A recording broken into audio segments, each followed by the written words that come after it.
নতুন বছরের দ্বিতীয় মাসেই বাজেট পেশ করেছে মোদী সরকার।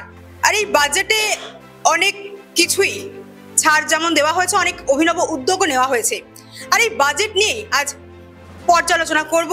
বিশ্লেষণে রয়েছেন চার্টার্ড অ্যাকাউন্টেন্ট সুকান্ত সিনহারে, তার সঙ্গে কথা বলবো বাজেট নিয়ে।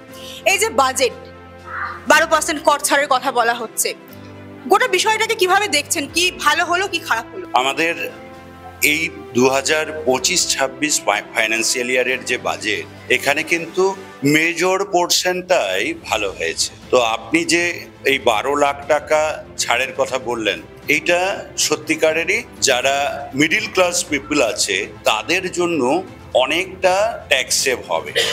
আমাদের আগে ছিল 7 লাখ টাকা পর্যন্ত যাদের ইনকাম ছিল, তাদের নিউ রেজিমে যদি তারা অপ্ট করত, তাদের জন্য অনেকটা টাকা, কাছাকাছি প্রায় 90,000 টাকা সেভ হয়ে যাবে ইন্ডিভিজুয়ালদের, যাদের 12 লক্ষ টাকা পর্যন্ত ইনকাম আছে। তাদের কোনো ট্যাক্স দিতে হবে না। এই টাকাটা তারা কনজামশনে লাগাতে পারবে, আর কনজামশন যদি বাড়ে তাহলে আমাদের অটোমেটিক জিডিপি বাড়বে। অতএব এই পদক্ষেপটা আমাদের মোদী সরকারের খুবই ভালো হয়েছে। বিদ্যার সঙ্গে একটা পড়াশোনা করেছে, সে ভালো চাকরি পায়, সেখান থেকে একটা উপার্জনের বিষয় রয়েছে, ইনকাম যাকে বলি আমরা।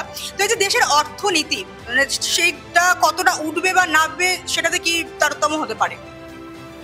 দেশের অর্থনীতি যদি বলেন, তাহলে এই বছর বাজেটে যেগুলো পদক্ষেপ নেওয়া হয়েছিল সেগুলোর মেজর পোর্শন কভার হয়েছে। যে সব কভার হয়েছে বলবো না। যে প্রথমেই আগে যে কোয়েশ্চেনটা জিজ্ঞাসা করলেন, সেটা হলো আমাদের 12 লক্ষ টাকা পর্যন্ত ইনকাম হলে তাহলে তার ট্যাক্স ছাড় হবে। কিন্তু এটা একটু অ্যানালাইসিস করে বলছি যে দেখুন, আমাদের 140 কোটি লোকের দেশ, সেখানে মাত্র অ্যাপ্রক্সিমেটলি 7.5 কোটি লোক ইনকাম ট্যাক্স রিটার্ন ফাইল করে। সেই 7.5 কোটি লোকের অ্যাবাউট 67 to 68% লোক তারা নীল ট্যাক্স রিটার্ন দেয়। তার মানে মাত্র 32 থেকে 33% লোক ট্যাক্স পেমেন্ট করে, ডাইরেক্ট ট্যাক্স। তো সেই জায়গাতে যে অ্যামাউন্টের বিচারে যদি আমরা দেখি, তাহলে এইটা খুব যে আমাদের অর্থনীতিকে এফেক্ট করবে, এটা করবে না। কিন্তু এই প্রসঙ্গটা বাদ দিয়ে যদি ওভারঅল দেখি, তাহলে এই বছর বাজেটে আমাদের গ্রামের জন্য, রুরাল সেগমেন্টের জন্য সেন্ট্রাল গভর্নমেন্টের অনেকগুলো পলিসি নেওয়া হয়েছে। মাটির নিচে দিকে পাইপ যাবে, পাইপ যে জলের ব্যাপারটা আছে, ইলেকট্রিকের ব্যাপারটা আছে, এবং এমপ্লয়মেন্ট জেনারেশনের জন্য ক্ষুদ্র এবং মাঝারি শিল্পদের যে দুটো, একটা যারা কৃষি নিয়ে থাকে তাদের কৃষাণ ক্রেডিট কার্ডে তারা লোন তুলতে পারত 3 লক্ষ টাকা পর্যন্ত, তাদের ক্ষেত্রে এই লিমিটটা বেড়ে 5 লক্ষ টাকা হয়েছে। তার মানে এই চাষিদের হাতে যে চাষ রোপণ করার সময় যে অর্থের অভাব ছিল, তারা কিন্তু কেসিসি লোনটা 5 লাখ টাকা পর্যন্ত নিয়ে খুব স্বচ্ছভাবে, তারা খুব স্বাভাবিকভাবে তারা চাষবাস করতে পারবে। এটা চাষিদের অনেকটা হেল্প হবে। আবার শহর এবং গ্রামে যে ক্ষুদ্র শিল্পগুলো আছে, সেই ক্ষুদ্র শিল্পদের জন্য কি হয়, MSME লোন হয়। তাদের জন্য থাকে CGTSME, credit guarantee trust fund for small and medium enterprise. তারা লোন পেতে পারত 5 কোটি টাকা পর্যন্ত।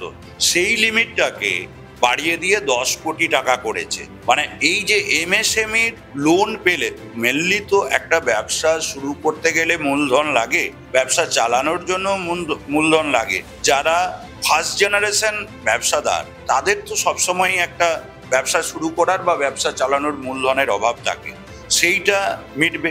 এবং যারা ফার্স্ট জেনারেশন নয়, আগের জেনারেশনেরও ইনহেরিট করেছে ব্যবসাটা এবং চালাচ্ছে লেগাসিটা, তাদের জন্য এই 10 কোটি পর্যন্ত CGTSME-তে লোন, এইটা কিন্তু ব্যবসা বাড়ানোর জন্য অনেকটা হেল্প করবে।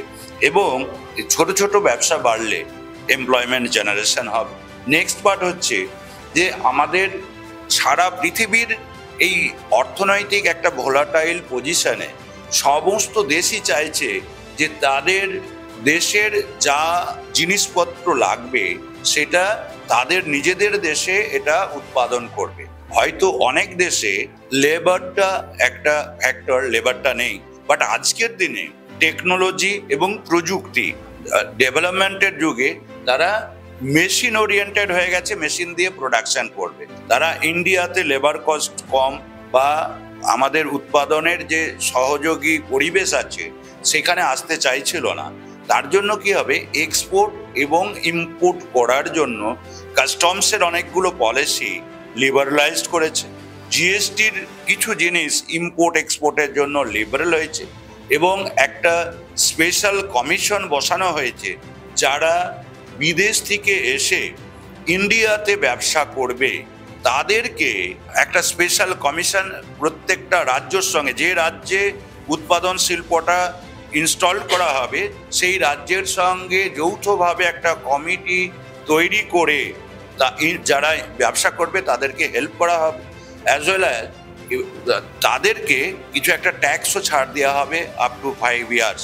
এতগুলো বেনিফিট দেওয়ার জন্য আমাদের একটু শিল্প সহযোগী পরিবেশ তৈরি হয়েছে, যেখানে বিদেশের লোক আমাদের দেশে এসে ব্যবসা করার জন্য কি করবে, তারা মানসিকতা পোষণ করবে।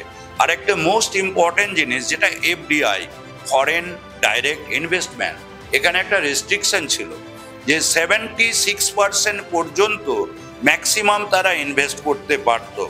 কিন্তু এই বাজেটে প্রথম, আমাদের ভারতবর্ষে প্রথম হলো এফডিআই 100%, মানে ফরেন ডাইরেক্ট ইনভেস্টমেন্ট একটা অর্গানাইজেশনের জন্য তারা 100% ইনভেস্ট করতে পারে। এইটা প্রচুর হেল্প করবে যে এই যে 76-এর রেস্ট্রিকশন ছিল, বাকি পার্সেন্টেজের ইনভেস্টমেন্টটা করার জন্য আমাদের ইন্ডিয়াতে লোক পেত না। তো সেই লোকটা আর তাদের উপর নির্ভর করতে হবে না, 100% তারা ইনভেস্ট করতে পারবে এবং এটা শিল্পের ক্ষেত্রে বাড়বে। আর শিল্প বাড়লেই আমাদের এমপ্লয়মেন্ট জেনারেশন হবে এবং আমাদের টোটাল অর্থনীতির ডেভেলপমেন্ট হবে। কর্মসংস্থান প্রতিবার বাজেটে একটা উল্লেখযোগ্য ভূমিকা পালন করে, যে কর্মসংস্থানের কি হবে, এই যে বেকার যুবক যুবতী এত মানুষ, তাদের কি হবে, সেই দিক থেকে কতটা দিশা দিচ্ছেন? কর্মসংস্থান মানে তো একটা সেগমেন্ট গভর্নমেন্টের জব আর একটা সেগমেন্ট প্রাইভেট জব। আমার ব্যক্তিগত মতে যে গভর্নমেন্ট জব বাড়ার জন্য সেরকম কিছু পলিসি এখানে এই বাজেটে নেই, বা আমাদের টোটাল 140 কোটি মানুষের মধ্যে কত পার্সেন্ট মানুষ আর গভর্নমেন্ট জব করে। কিন্তু আমি এই আগের আপনার কোয়েশ্চেনটাতে উত্তর দিতে যে আমাদের শিল্পর পদক্ষেপগুলো বললাম, তাতে শিল্প বাড়লেই অটোমেটিক এমপ্লয়মেন্ট হবে। আজকের দিনে আসলে অর্থনীতির পরিবেশটা এমন একটা জায়গায় আছে, মানে একদিনে একটা বাজেটে একটা গিমিক দিয়ে সব প্রবলেমের সলিউশন করা যাবে না, কিন্তু পদক্ষেপটা ঠিক আছে এই বাজেটে। সেই পদক্ষেপ অনুযায়ী তাতে কি হবে যে আমাদের এমপ্লয়মেন্ট, ইন্ডাস্ট্রি যেহেতু বাড়বে, এমপ্লয়মেন্ট অপরচুনিটি বাড়বে, এমপ্লয়মেন্ট অপরচুনিটি বাড়লে দেশের অর্থনীতি অটোমেটিক ডেভেলপ হবে।